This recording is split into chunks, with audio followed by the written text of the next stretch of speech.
one with David and Doug. Let's let them in. It'll be 7 journeys. Hello, everyone. Journalists, just a friendly reminder to please mute yourselves unless you're asking a question, and please do not use the raise hand feature on Zoom as it disrupts the record. Camilla, if you can ask the first question, that'd be great.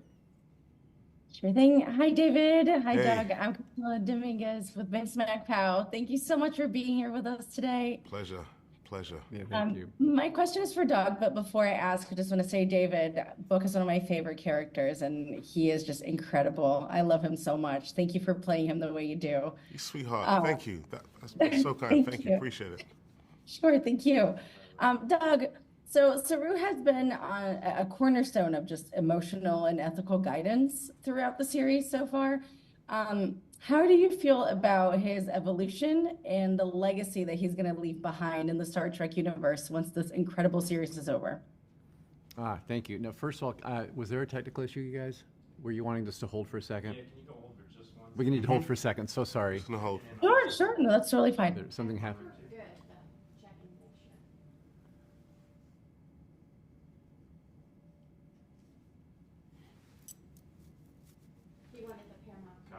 Good to go? Thanks, y'all. Oh, Good. gotcha. Okay. Question. Something about ethical, something meant. How do you feel about Saru's evolution and the legacy that he's leaving behind once Discovery is over? Saru has been on quite a journey over the course of this series, starting as a very fearful, climbing through the ranks, kind of first Kelpian in Starfleet kind of a character, needing to prove himself. And now we're at a place in season 5 where he has proven himself time and again, and he's risen in rank and title, and changed, and become more of an empathetic character to the younger crew members, and been more of a parental figure and a mentor, and guiding them along as they make their decisions, and even with his sister-brother relationship with Michael Burnham, she has made some decisions that he maybe wouldn't have done, and has had to reprimand her when he's outranked her, and we've had breakup scenes and makeup scenes enough to have gone through an awful lot together, to where there's such respect and admiration now among everyone in the crew, and Saru being. I like being the older gentleman in the crew that can be that parental figure. It's been great for him. It's been wonderful watching him go from the fearful to the solid Kelpian that he is now. It's been a wonderful journey to witness. Thank you so much for sharing that with us. Thank you. And Tony, you can take the next one. Thank you. Tony Tolato, Sci-Fi Talk. You both share a relationship with Burnham, so you both intersect with her. Talk about how that kind of comes into play this season a little bit. There's a wonderful scene, Doug, that you have that he has with Burnham that is fantastic in one of the episodes. I won't say what it is, but it's fantastic. But yeah, please, David, you start, please. Yeah, I guess it's interesting to propose a question like that. They both have different experiences with Michael Burnham, and I guess the experience that Michael Burnham will have with Cleveland Booker, no matter how their relationship plays out, is he has inspired her to be the most authentic version of herself, to embrace that, to be at peace with that, to understand that you can be a leader, you can be vulnerable, you may not know all the answers at the same time, you may make mistakes, you may be liked, disliked. All of those things can exist at the same time, not one existing exclusively without the other. Their relationship is a relationship that's built upon kindness, truth, honesty, and love. So they're always going to be in each other's lives. And I think their relationship is a relationship that can stand the test of time. Yeah. And different from their mad, passionate love story, Saru and Burnham are very, very more like siblings who have gone through the phases of competition and being at each other's throats a little bit, and being jealous of mom's attention, or whatever, and then growing into, we've been through life and death together. We've had disagreements, and then we've had coming back togethers again many a time over the course of the series, and we've protected each other. We have gone through so much, so that when it comes to a place in season 5 where change might be afoot for Saru, where he has an opportunity coming. What does he do with that? His tether to the Starship Discovery really is her, and so a moment comes, won't say what or why, but where he expresses a sense of family with her by touching foreheads with her. It's something that we Kelpians do. I did it with my sister Sarana on in an earlier previous season, and also with Sukal, my young protege that we found, and I helped him become a Kelpian again and find himself among our people. Forehead touches. It's not a romantic thing; it's a family thing. And so there's a moment where Burnham and Saru, where I guide her into a forehead touch that was really, really quite touching for both of us. Fantastic. Thank you, guys. And Avery, you can take the next one. Hi, I'm Avery Kaplan from Comics Beat. My question is for David. So Book is obviously an important part of all 3 of the last seasons, but he is not a member of Starfleet. And I'm curious what it's like to play a character who is sort of an outsider among such a tightly knit crew. I guess what's really special and a gift for an actor is to be able to have that peripheral or outside perspective. With Cleveland Booker, he's someone who operates on the underbelly of society.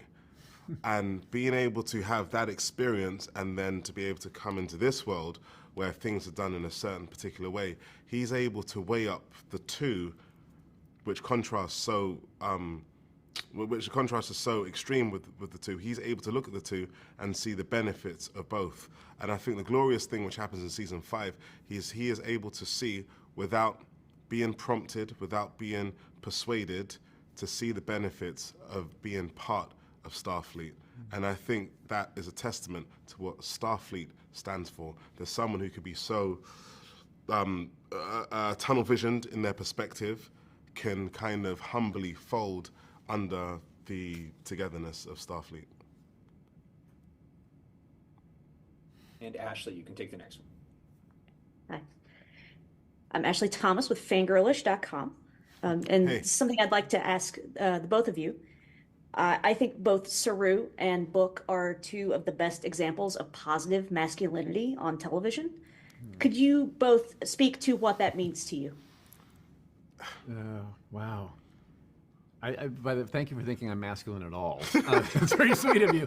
But positive masculinity.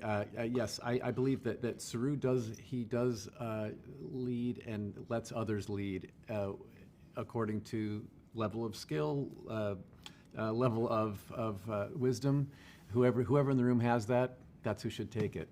So even in my relationship with President Tarina, she takes the lead often in our because she knows better than I do in many situations. And so to be a male figure who can be confident in that moment, great. And I know, actually, we celebrated that moment by having a little fist bump on a fun level, but with a level more meaningful, piggybacking off what Doug was saying, it is true to be able to. We both have women who are very strong, who are leaders. Behind every great woman is herself. Michael Burnham doesn't need Cleveland Booker. However, they do bring out the best in each other. And I think it's a really wonderful trait, characteristic for Cleveland Booker to comfortably allow and encourage his lady, his partner, his kindred spirit to thrive.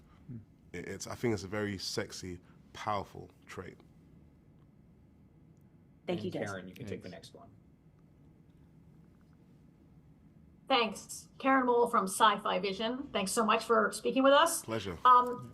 Doug, you spoke at length about Saru, his emotional intelligence, his instincts to be a good mentor and a leader and to help less experienced people along a similar journey to his. He is now in a relationship with a person in love with someone who, yes, outranks him and doesn't need his advice, but also is a Vulcan and doesn't come from that same position. And we do see in these early episodes, his instinct continues to be a protective instinct. What is there for him to take and learn from this relationship? And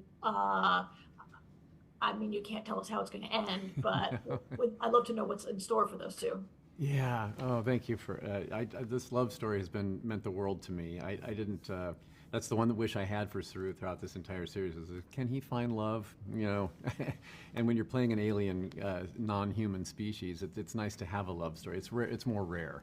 So so coupling him with a Vulcan. Perfection. I thought they're both very diplomatic and they're both very poised and proper. But you're right. He has. I don't think his protection. He does mention wanting to be protective of her, and she's very adamant in telling him she does not need my protection, and that's fine. I needed to hear that. But the instinct to protect is not just one of like, I got this. You're not gonna. You're too weak to protect yourself. It was not that at all. It was more out of just a place of love. Like, I care about you. I hope you would protect me as well when the time comes.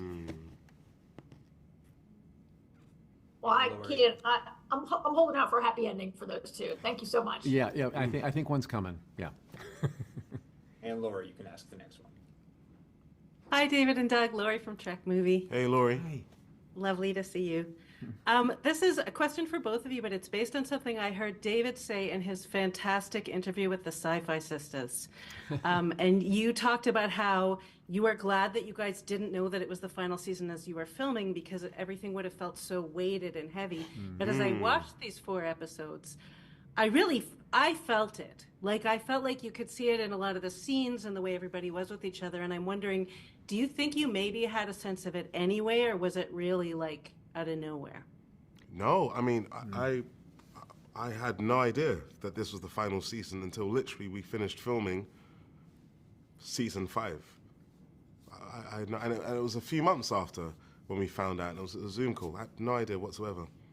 Yeah, and when for my personal storyline, for Saru's storyline throughout season 5, it felt like this could be a good finale for him. Before I knew it was our finale, yeah.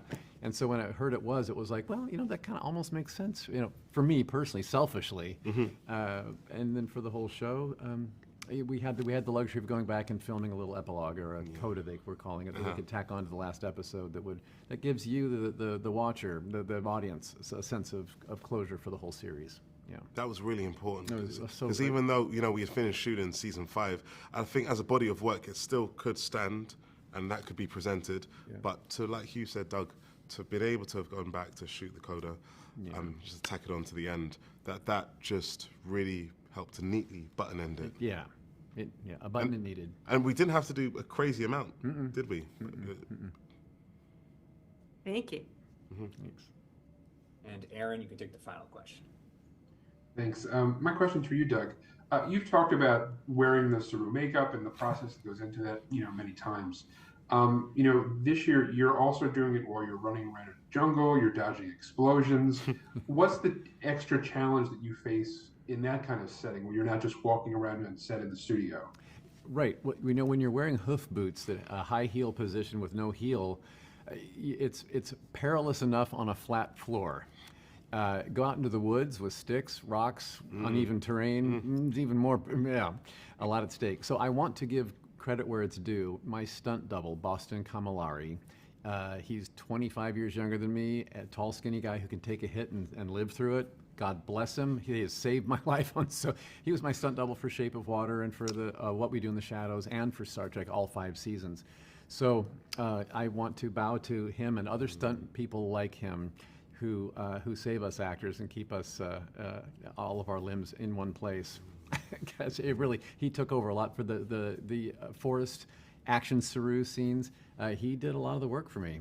And again, as a 63-year-old skinny guy, I am happy to let a young person, you go do that. So I'm going to stay here and keep my hips together. You know what I'm saying?